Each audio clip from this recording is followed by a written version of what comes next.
Buongiorno bellissimi, oggi diamo una sistemata a questo scuolabus, in particolare faremo qualche saldatura all'interno. Chi è lei?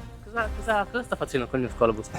Chi sei tu, scusami? Questa è roba mia. Questo è mio cugino e ha preso il mio posto giusto per qualche video prima di me, in realtà tutto questo è mio. Allora, questo sembra un problema da poco, in realtà a quello che vedo c'è una sostanza che potrebbe essere un isolante e potrebbe non essere una sola lamiera ma due. Adesso devo tagliare un riquadro per capire intanto che cos'è, di come è fatta questo tipo di lamiera qua se è una lamiera sandwich con una sostanza isolante in mezzo abbiamo un problema. A parte gli scherzi, questo è mio cugino Fausto ed è il saldatore più bravo che conosco, un imprenditore artigiano, adesso ha tra l'altro assunto il primo dipendente, quindi Esatto. super congratulazioni.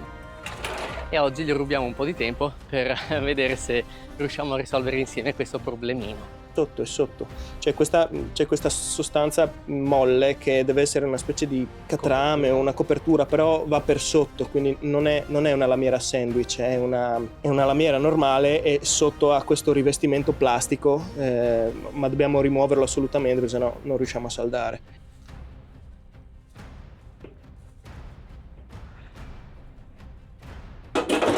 Che tipo di... Questa è una saldatrice ESAB, piccolina e compatta da cantiere, sia elettrodo che TIG. Tendenzialmente io la uso per fare a TIG.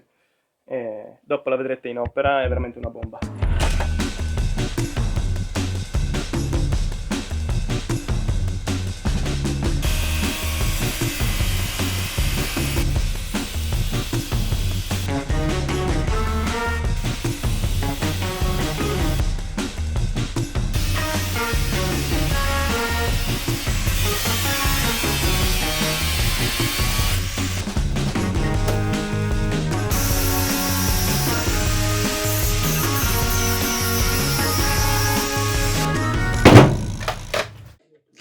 sarà l'antirombo.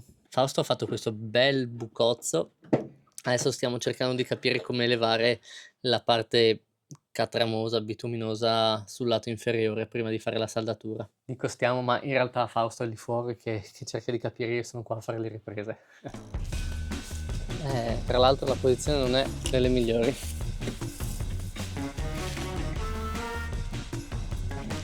Piano B. Andiamo a prendere la flex. La flex? E come fai da qua sotto? Mi infilo dentro e col coltello non riesco.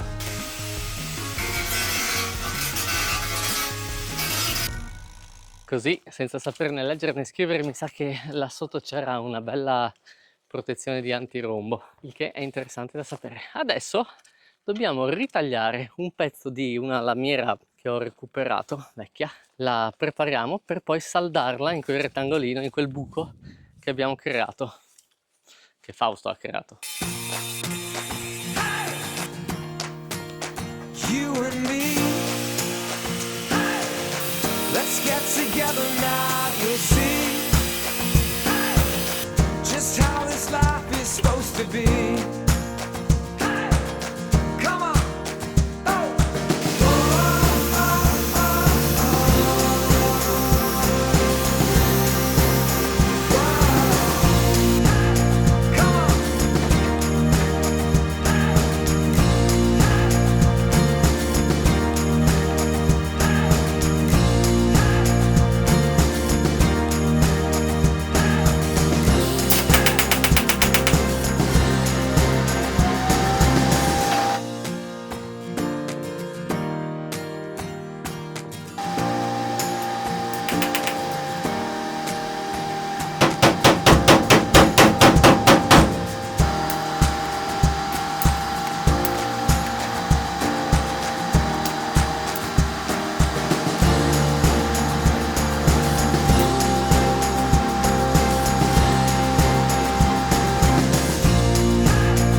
Fammi controllare qua.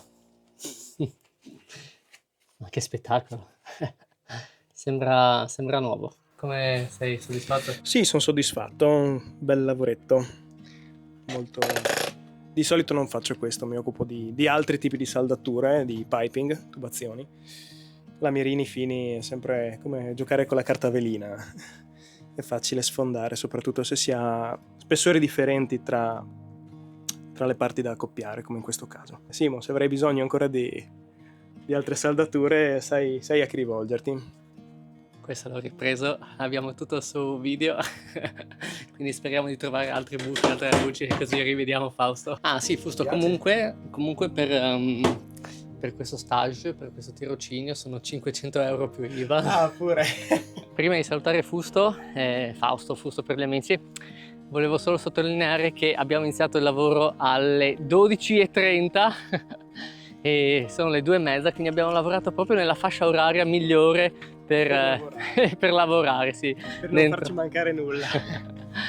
Quindi adesso ringraziamo Fausto, lo portiamo alla sua ricompensa e niente, prossima volta mi insegna a saldare. Assolutamente. Ciao bellissimi. Oggi iniziamo con una banana.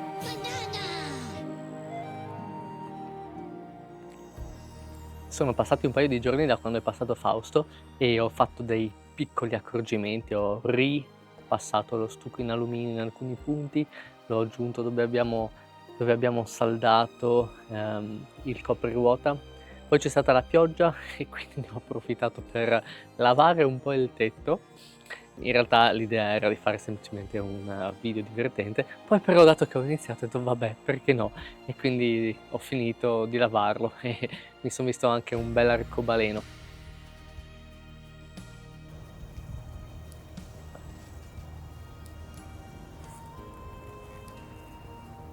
Non ho voluto mettere l'antirombo perché ho letto che con l'umidità c'è il rischio che si applichi in maniera sbagliata, che poi si crepi, si rompa o si incolli male, insomma. Quindi ho aspettato, oggi c'è bel tempo, ho fatto ventilare bene lo scolabus e adesso lo mettiamo. Ma che cos'è l'antirombo? Beh, come dice il nome, è una sostanza che elimina tutte le forme, diciamo, rettangolari. No, non è vero. È una sostanza bituminosa che va, oltre che a proteggere i punti che abbiamo lavorato, serve anche a ridurre vibrazioni e poi anche i suoni. Quindi sarà molto utile per via del fatto che qua ci vivremo, non sarà solo un mezzo di trasporto. Inoltre sarà proprio l'ultimo livello di protezione che andremo ad applicare direttamente sul metallo, sui montanti, perché poi andremo a fare un pavimento. Ma l'isolamento del pavimento e probabilmente anche del soffitto faranno parte di un'altra fase, quindi un altro video. Oggi, se tutto va bene, questa potrebbe essere l'ultima giornata. Pronti via. Anche con l'antirombo è meglio non scherzare.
Che cos'è successo? Cos'è successo?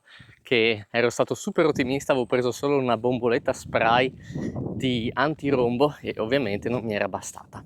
Adesso è passato qualche giorno, ne ho prese delle altre, ho preso in realtà anche dell'antirombo che non si applica a spray ma con pennello, perché leggevo, mi avete scritto che è meglio dare a mano e usare lo spray solo per i punti più difficili da raggiungere, anche per avere uno strato più spesso di antirombo.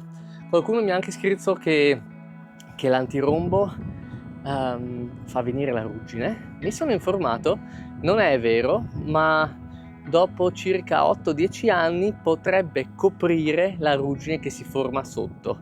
Quindi è come se creasse uno strato di copertura che però non è che elimina la ruggine, semplicemente protegge il metallo dal contatto con l'acqua, ma in realtà al tempo stesso, se si forma un po' di ruggine sotto, potrebbe aumentare e a causa dell'antirombo non si vede che c'è. In molti mi avete anche scritto di utilizzare una pistola col compressore e il problema è che prima non ho il compressore, quindi già solo questa spesa non so quanto sarebbe valida, anche perché onestamente non so quando riutilizzerò il compressore. Tutta la verniciatura dello scuolabus la farò a mano, anche per evitare di disperdere vernice in giro nella zona, e quindi a parte quello non so se avrei effettivamente bisogno di un compressore in futuro. E poi ho l'impressione che con la pistola rischio di non essere preciso, appunto, magari di spruzzare antirombo ovunque e fare un disastro. Quindi preferisco fare con calma e a mano. E un'ultima cosa interessante che ho scoperto è che per applicare l'antirombo è meglio farlo in giornate, anzi è consigliato proprio farlo in giornate con poca umidità o comunque sicuramente in assenza di pioggia, perché altrimenti c'è il rischio che l'antirombo si solidifichi male, si creino tipo delle bolle o comunque uno strato vuoto tra metallo e antirombo, e questo chiaramente ne riduce, se non addirittura annulla, l'efficacia. E in questi giorni ha deciso di piovere ogni giorno quasi. Ieri per fortuna nel pomeriggio ha smesso ed è venuto un bel sole che ha asciugato un po', e stamattina sembra bello. Quindi ne approfittiamo per terminare questa fase di lavori, perché altrimenti nei prossimi 7 giorni non posso fare nulla.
Mi piaceva più giallo però. Alla fine con 1 litro di antirombo sono riuscito a coprire bene con pennellate belle dense tutto lo scuolabus, tutta la parte di telaio che era scoperta e che aveva mostrato segni di ruggine. Direi che siamo stati fortunatissimi anche col meteo e speriamo che andrà avanti così anche nelle prossime settimane. Adesso possiamo passare alla fase verniciatura, o chissà, magari il prossimo video sarà sull'isolamento. Penso che dipenderà soprattutto dal meteo. Vabbè, ci vediamo molto presto, grazie per essere stati con me anche in questa puntata. Ciao bellissimi!